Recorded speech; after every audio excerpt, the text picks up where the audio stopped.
ప్రభుత్వం ఏర్పడి 100 రోజులైన సందర్భంగా ఇది మంచి ప్రభుత్వం కార్యక్రమాన్ని తీసుకొని రాష్ట్ర వ్యాప్తంగా ప్రజలకి 100 రోజుల్లో ఈ ప్రభుత్వం చేసినటువంటి మంచి కార్యక్రమాలని వివరించడం కోసం ఈ కార్యక్రమాన్ని తీసుకోవడం జరిగింది. ఈ కార్యక్రమానికి ముఖ్య అతిథిగా విచ్చేసినటువంటి మన గౌరవ శాసనసభ్యులు శ్రీ జోలకంటి బ్రహ్మానందరెడ్డి గారికి, సర్పంచ్ దొండపాటి చెన్నయ్య గారికి, వేదికను అలంకరించినటువంటి గ్రామ పెద్దలు బ్రహ్మయ్య గారికి, అనంతరామయ్య గారికి, స్పెషల్ ఆఫీసర్ సంజీవరావు గారికి, ఎంపీడీఓ గుప్తా గారికి, కార్యక్రమానికి విచ్చేసినటువంటి గ్రామ ప్రజలకు, మీడియా మిత్రులకు, అధికారులకు, అనధికారులకు అందరికీ కూడా పేరు పేరున హృదయపూర్వకమైనటువంటి నమస్కారాలు తెలియజేస్తా ఉన్నాను. ఈరోజు ఇది మంచి ప్రభుత్వం.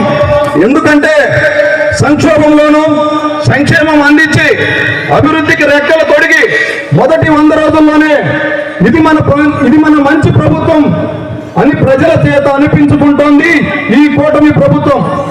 ఈ 100 రోజుల్లో ప్రజలు మెచ్చిన కొన్ని ముఖ్యమైన కార్యక్రమాలు: నిరుద్యోగ యువతకు అండగా నిలబడుతూ మెగా డిఎస్సితో 16,437 ఉపాధ్యాయ పోస్టుల భర్తీని చేపట్టడం జరిగింది. పింఛను ఒకేసారి 1000 రూపాయలు పెంచి 4,000 ఇవ్వడం ఒకటైతే, మొదటి నెల ఒక్కొక్కరికి 7,000 చొప్పున ఒకే రోజు 65.18 లక్షల మందికి ఇంటింటికి వెళ్లి 4,408 కోట్లు పంపిణీ చేయడం దేశంలోనే ఒక తిరుగులేని సంక్షేమ చరిత్ర. ప్రతి నెల 1వ తారీఖునే ఉద్యోగాలకు జీతాలు ఇస్తూ 16,074.47 కోట్ల ధాన్యం కొనుగోలు బకాయిలను చెల్లించి అన్నదాతను ఆదుకున్నారు. స్థానిక సంస్థలకు 14,052 కోట్లు ఇచ్చి పంచాయతీలకు ప్రాణం పోశారు. పేదల కోసం రాష్ట్ర వ్యాప్తంగా కేవలం 5 రూపాయలతోనే ఆకలి తీర్చే 175 అన్న క్యాంటీన్లను పునఃప్రారంభించడం జరిగింది. ప్రజలకు నిద్ర లేకుండా చేసినటువంటి ల్యాండ్ టైటిలింగ్ యాక్ట్ను రద్దు చేసి ప్రజల ఆస్తులకు భద్రత కల్పించారు. విజయవాడ నగరంలో విలవిలలాడుతున్నప్పుడు 10 రోజుల పాటు బస్సులో ఉండి నిద్రాహారాలు మాని ప్రజలను ఓ తండ్రిలా కాపాడుకున్నారు చంద్రబాబు నాయుడు గారు.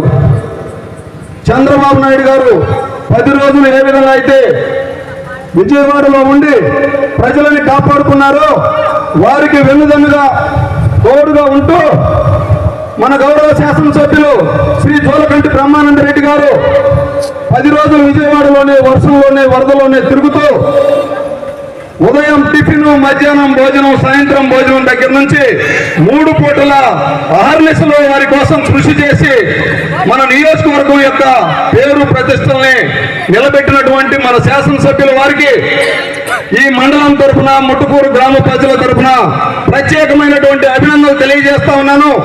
వారికి సన్మానం చేయాలి, కానీ వారు శాలువాలు కానీ ఇటువంటి ఏమీ స్వీకరించే ఇదిలో లేరు కాబట్టి, సాదాసీదాగా ఉంటున్నారు కాబట్టి మేము ఆ కార్యక్రమాన్ని ఏర్పాటు చేయలేదు.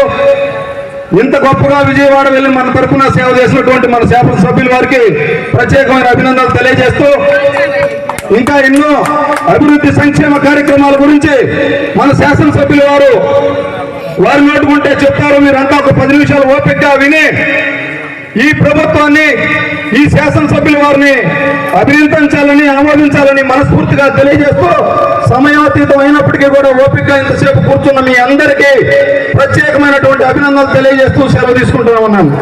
Don't forget to subscribe to our very favorite channel, Rajdhani Telugu News Channel. So మరిన్ని అప్డేట్స్ కోసం ప్లీజ్ లైక్ చేయండి, షేర్ చేయండి, కామెంట్ చేయండి, సబ్స్క్రైబ్ చేయండి రాజధాని న్యూస్ తెలుగు ఛానల్. పక్కన బెల్ ఐకాన్ ఉంటుంది కదా, దాన్ని మరి కొట్టండి. All the best.